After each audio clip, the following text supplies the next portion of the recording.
Le ministre de la Santé et ses équipes ont effectivement présenté au gouvernement un point d'étape qui montre le comportement de nos centres de santé, de nos hôpitaux, mais aussi de nos concitoyens qui ont été en situation de bénéficier de la mesure pendant la période. Vous noterez que sur une période de 3 à 4 semaines, nos hôpitaux publics, de façon générale, ont enregistré un peu plus de 12 000 cas d'urgence. Évidemment, que nos concitoyens amènent en pensant que ce sont des urgences vitales. Et parmi elles, un peu plus de 4 000 ont été catégorisées et prises en charge comme étant des urgences vitales. Bon, ça fait à peu près le tiers. Cela demande aussi d'aller regarder encore de plus près pour la qualification, l'appréciation de l'urgence afin d'assurer la prise en charge optimale comme le gouvernement le demande. Et puis nous avons constaté aussi, en ce qui concerne le remboursement, puisque la mesure vise à s'occuper d'abord de sauver les vies et ensuite se préoccuper de récupérer les frais y afférents. Nous avons observé, d'après le point qui a été fait par le ministre de la Santé, que un peu plus de 70% de taux de recouvrement était quand même observé, effectif. Donc, un tiers, encore 30%, qui reste à recouvrer. Et donc, ça montre aussi que, tout en appréciant cette décision, nos concitoyens, dans leur grande majorité, comprennent aussi qu'il faut bien, quand on a fini de recevoir les soins, quand les spécialistes ont fini de nous sauver la vie, il faut mettre la main à la poche et payer ce que nous devons payer pour permettre à nos hôpitaux de tourner et de continuer à prendre en charge d'autres Béninois qui pourraient venir et peut-être même encore les mêmes qui ont été pris en charge qui pourraient revenir parce que la maladie ne prévient pas, dit-on. Donc, globalement, nos hôpitaux ont eu un comportement assez sérieux, assez efficace vis-à-vis des patients qui sont arrivés en demande de soins d'urgence et en retour, les patients eux-mêmes, dans leur grande majorité, ont eu l'attitude de bons citoyens qui est attendue d'eux. Alors, je vois avec quel soulagement vous saluez le comportement de nos concitoyens. Et oui, ça dit qu'au départ, vous aviez des doutes, l'État avait des doutes, c'est ça? S'il vous plaît, c'est essentiel parce des doutes, que vous évoquez la gratuité tout à l'heure. Même quand on a parlé des espaces marchands, vous évoquez la gratuité. Et on pouvait avoir des doutes parce qu'au départ, quand la mesure a été annoncée, il y a bien certains de nos concitoyens qui se sont rendus dans des centres de santé, par exemple, pour être concret. Et quelqu'un est allé avec sa femme en travail. Et après, il dit au médecin qu'il va rien payer parce que de toute façon, le gouvernement a dit que c'est gratuit, je ne paye rien. Et il a fait un peu d'histoire. Donc, on pouvait craindre que les uns et les autres, amalgamant, se disent, bon, tout est gratuit. Non, on n'est pas encore à l'étape du tout gratuit. Le jour où le Bénin sera suffisamment riche pour décréter que les soins dans les hôpitaux publics seraient gratuits pour tout le monde, je suis convaincu que les dirigeants qui seraient là en ce moment-là n'auraient aucune gêne à dire que c'est gratuit. Pour le moment, nous n'en sommes pas encore là. Mais nous voulons que, dans nos hôpitaux, nos compatriotes n'aient pas peur de s'y rendre parce qu'ils n'auraient pas d'agents sur eux. Ou que quand ils vont y aller, ils ne soient pas pris en charge par les agents de santé simplement parce qu'ils n'auraient pas apporté de l'argent.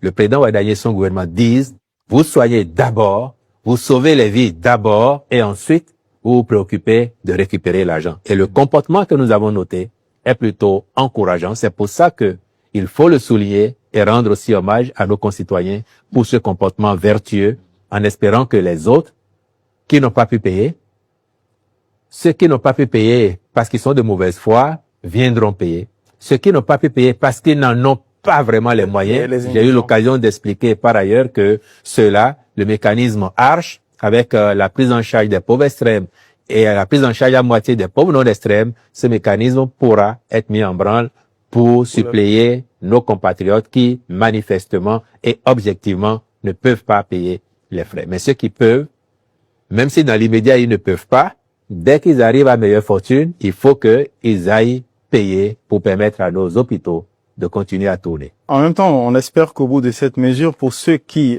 au-delà de ceux qui ont de la mauvaise foi, les indigents, le gouvernement s'attacherait à faire éviter à certains responsables d'hôpitaux ces mesures confiscatoires des malades qu'ils soignent et qui se retrouvent dans l'indigence de pouvoir faire face aux soins. Mais vous ne verrez plus ça, justement. Les hôpitaux en arrivaient là parce que ils faisaient face souvent à de la mauvaise foi. On sait bien qu'il y a des gens qui n'en ont pas les moyens, mais on sait aussi qu'il y a beaucoup qui, par mauvaise foi, ne se pressent pas de payer. Donc, les responsables d'hôpitaux qui le faisaient, ils reçoivent certes des subventions de l'État, mais ces subventions ne suffiront jamais pour leur fonctionnement. Si ça suffisait, tout serait gratuit. Donc, ils ont besoin aussi de faire du résultat. Et le résultat, c'est à côté des subventions que l'État donne, récupérer auprès des bénéficiaires des soins ce qu'ils doivent payer pour que le centre de santé continue à tourner. Mais avec les mesures que nous avons annoncées là, il y aura de moins en moins de ces cas et j'espère même qu'il n'y en aura plus du tout, où on dira que telle personne a été empêchée de rentrer chez elle parce qu'elle doit encore à l'hôpital. Ils trouveront les moyens de recouvrer leurs créances sur ces personnes. Eric Guédelon, on finit, on a dit que le dernier sujet abordé avec il y a une mesure qui a été prise en faveur des cotonculteurs, des prix aux cotonculteurs. Le gouvernement a compris que la croissance agricole doit passer aussi par l'encouragement qu'il faut pour les producteurs agricoles. En la matière, il y a des primes qui ont été fixées pour nos producteurs. Tout à fait, ça remonte à un peu plus d'un mois maintenant. Oui. Et vous voulez que je précise ou que je reprécise surtout à nouveau? Nous avons dit que pour les cotonculteurs, parce que c'est deux catégories que nous avons faites. D'abord, le coton. Et ensuite, ensemble, le riz, le soja, le cajou. Absolument. Pour les cotonculteurs, nous avons dit que pour une production nationale d'au moins 700 000 tonnes, en dehors du prix d'achat du coton homologué qui aura déjà été payé, les cotonculteurs gagneront 10 francs par kilogramme produit.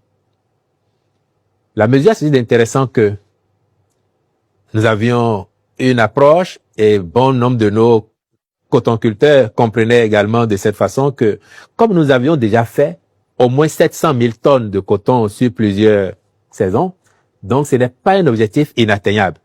Donc nous considérions que si on fait 1 million de tonnes demain, les 300 000 tonnes qu'il y a en plus seront impactées. Mais le président Ouaddaï a dit non, c'est toute la production qui bénéficie de la mesure. De sorte que si nous faisons 700 000 tonnes, en dehors du prix qui aura déjà été payé, 10 francs par kilogramme, soit tantôt 7 milliards de francs CFA supplémentaires iraient dans les poches de nos cotonculteurs. Si nous faisons 1 million de tonnes, donc c'est 10 milliards de francs CFA supplémentaires qui iraient dans les poches de nos cotonculteurs. C'est ça le sens de la mesure. Et par rapport au cajou, au riz et au soja, là nous avons visé les quantités livrées aux usines en tenant compte de leur capacité de transformation installée au moment où la décision a été prise.